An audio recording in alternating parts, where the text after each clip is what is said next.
few months ago, I moved into a quiet suburban house just outside of town. It wasn't anything fancy, just a cozy two-bedroom with a finished basement and a backyard. The rent was cheap, almost too cheap, and the landlord seemed eager to have someone move in. At the time, I didn't think much of it. I was just happy to have a place of my own.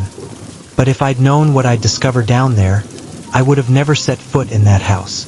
My name's Brandon, I'm 27, and I work remotely as a freelance graphic designer.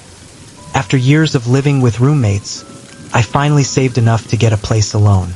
This house seemed perfect. Quiet neighborhood, close to a grocery store, decent yard, and that finished basement was ideal for setting up my home office. The landlord, a man in his 60s named Mr. Harris, was friendly but off. He talked fast, avoided eye contact, and seemed a little too eager for me to sign the lease. But hey, I was desperate, and the rent was almost half of what similar houses cost. I moved in on a Thursday. The first 2 days were completely normal until the third night. I was downstairs in the basement working late when I heard a faint tapping sound behind me. It was subtle, like fingernails on drywall, coming from the wall near the basement storage shelves. I paused my music and listened. Nothing. Just silence. I figured it was the house settling or maybe pipes. But the next night, the tapping came again. Louder this time, followed by what sounded like soft breathing. I checked everywhere, even outside. No animals, no wind, nothing. I tried to brush it off, but I had this growing feeling I wasn't alone down there. After a week of nightly noises, tapping, soft thuds, and even whispers I couldn't explain, I called Mr. Harris. I asked if there was anything behind the basement wall, maybe a crawl space or utility room. He paused, then said no, nothing back there, just solid wall. His tone was sharp, almost angry. That raised red flags. I decided to check for myself. Behind the shelves, I noticed a faint outline on the wall. A square, about door-sized, painted over. I tapped it, hollow. I started peeling back the paint and found an old, nailed-shut wooden door. No handle, just a small keyhole. That night, I couldn't sleep. I kept staring at the basement door in my mind. The next morning, I went to a local hardware store and bought a crowbar. When I pried the door open, a musty, cold air hit my face, like it hadn't been opened in years. Inside was a small, dark room. No windows, just a mattress on the floor, some empty cans, and a notebook. I flipped it open. It was a journal filled with entries, all dated months before I moved in. But the entries weren't from the landlord. They were about me. He sleeps at 2 a.m. He works in the basement from 9 to 5. He doesn't lock the back door. My blood ran cold. Whoever wrote this had been watching me. From inside the walls. The last entry was dated 2 days ago. It read, "He found the door. I need to act soon." Suddenly, I heard footsteps above me. Slow, deliberate. I wasn't expecting anyone. I grabbed a wrench from my tool bag and crept up the stairs.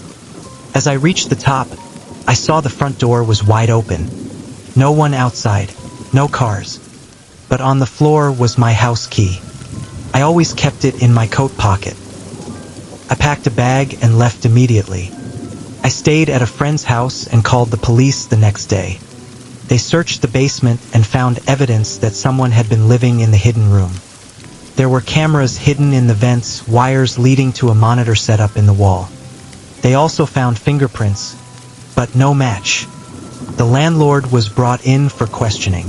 Turns out he had a brother who went missing years ago, mentally unstable, and they suspected he'd been hiding in that basement for months, maybe years. They never found him. He vanished.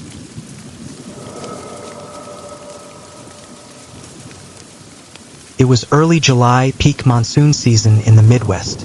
The kind of rain that felt like it would never end. I had just landed a new job in a small town and was desperate to leave my old life behind. So when I found a listing for a fully furnished apartment in a quiet building, for half the price of anything else in the area, I didn't ask too many questions. The building manager, an older woman named Mrs. Hawthorne, seemed too eager to close the deal. Her smile was off, like it didn't quite reach her eyes. "You're lucky," she said as I signed the lease. "This place doesn't stay vacant long. Just ignore the rain, the roof holds up fine. Most of the time." She laughed, but it didn't feel like a joke. I moved in during a thunderstorm. As I carried boxes inside, drenched and cold, the power flickered. When I stepped into the elevator, I noticed something odd. The button for the 6th floor was taped over with black electrical tape. I hesitated, then peeled it off and pressed it. The elevator groaned as it ascended. Apartment 6B was clean, but there was a musty, wet smell, like something had been damp for too long.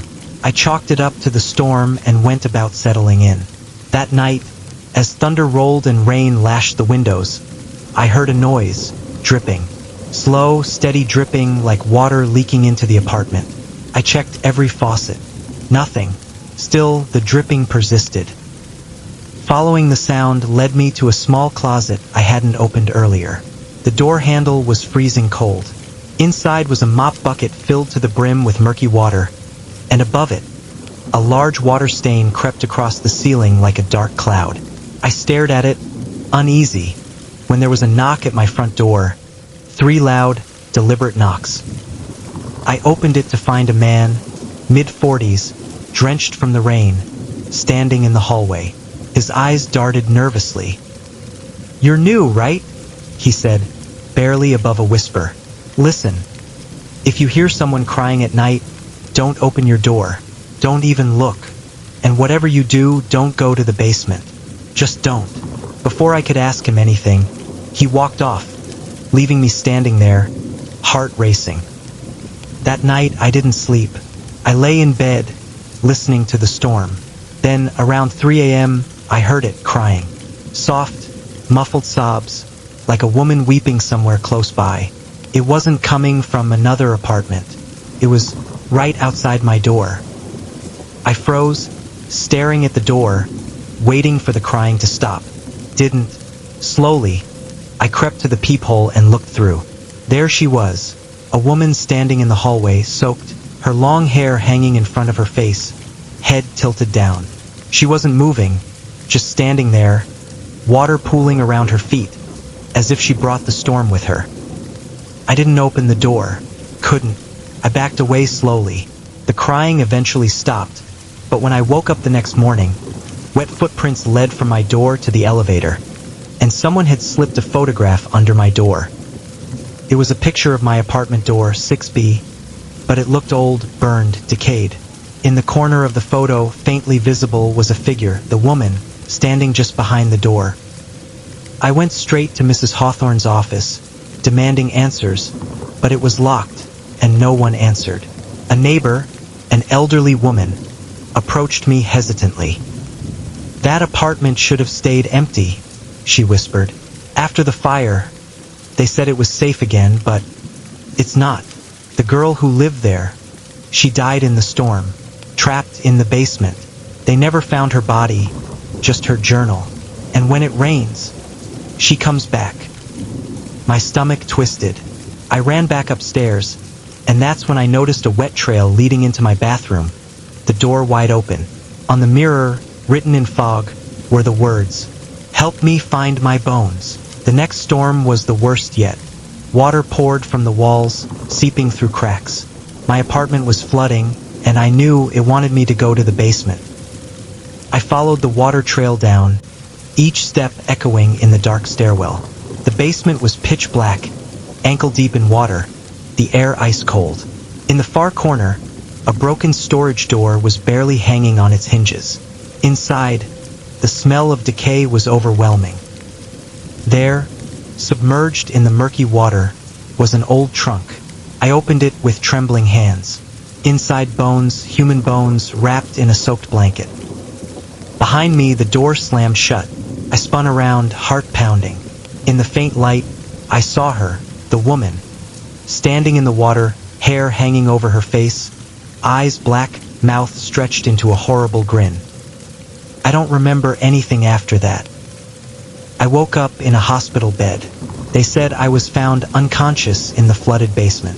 The building was condemned after that. Years of water damage had finally caught up. They never explained how I got down there or who pulled me out. I never went back, but I still have the photograph, the one of my door, 6B. And every time it rains, I swear, I can hear dripping water. And sometimes, just sometimes, I see her in the mirror, waiting.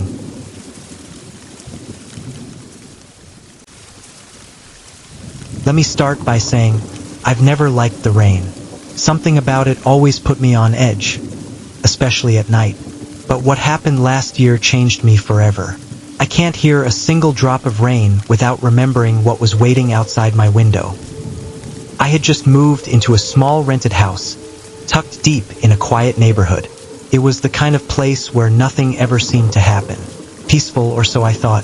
I lived alone, just me and my cat, Marley.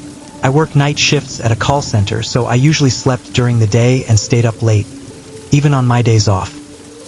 It started during one of the first heavy rainstorms of the season. I was lying in bed around 2 a.m., watching videos with my headphones in. Thunder cracked, rain slammed against the windows, and out of nowhere, I got this weird feeling, like someone was watching me. It was strong. You know that instinct you feel when you're not alone, even if you don't hear or see anything. I paused my video, pulled off my headphones, and listened. Nothing but the storm. Then I looked at my bedroom window and saw something standing there. It was a figure, tall and thin, completely still, facing my window, just standing in the rain. My heart stopped. It was too dark to see a face, but I could make out its outline because of the lightning behind it. It didn't move. It didn't knock. Just stood there. At first, I thought maybe it was a neighbor or someone caught in the storm. But who just stands outside in the pouring rain, not moving, not trying to find shelter? I stood frozen, staring. Then I reached for my phone to call someone, anyone. But by the time I looked back, the figure was gone. I barely slept that night. The next morning, I checked the front yard. No footprints, nothing out of place. Maybe I imagined it? That's what I told myself. But the next rainy night, around the same time, it came back. I was sitting on my couch this time when I heard a soft tapping. Not knocking. Slow and steady. It was coming from the window again. I didn't want to look. Every nerve in my body told me not to, but I had to. I peeked from the side, and there it was. Standing right outside, facing in, its hand barely touching the glass as it tapped. Still no face, just a shadow in the storm. I didn't move, didn't breathe. Then it suddenly tilted its head, slowly, like it was trying to see me better. That's when I realized it knew I was watching it. I grabbed a kitchen knife, ran to the window, and yelled at it to leave. Lightning flashed, and for a split second, I saw its face. It didn't have one. No eyes, no mouth. Just smooth skin like wax, and its hand? It had 6 fingers, long and bony, inhuman. I stumbled back, nearly dropping the knife. When I looked again, it was gone. That night, I didn't sleep. I kept the lights on and stared at the window till morning. The next day, I asked neighbors if they saw anything. No one had. One old man across the street told me, "That house you're in, a guy used to live there who said the rain brought something to his window every night. He moved out last year, said it almost got him." I asked, "What was it?" The old man just shook his head and said, "Don't look at it. That's how it gets in." After that, I tried staying somewhere else whenever it rained. I didn't care about rent. I just didn't want to be there. But one night, I came home during a rainstorm just to grab some clothes. I figured 5 minutes tops. I wouldn't even go to the bedroom, but as I stepped in, the house felt wrong. Cold, still, too quiet. I turned to lock the door and heard it again. This time, it wasn't at the window. It was inside, behind me, I spun around and saw a wet handprint on the wall, dripping. Then another, and another. It was in the house. I don't remember dropping my keys. I don't remember running outside. All I know is I never went back. I broke the lease, left everything behind, and never stepped foot in that neighborhood again. Even now, whenever it rains, I feel like it's still out there, watching, waiting for me to look at it again. So if you're ever home alone, and you hear tapping during a storm, don't look.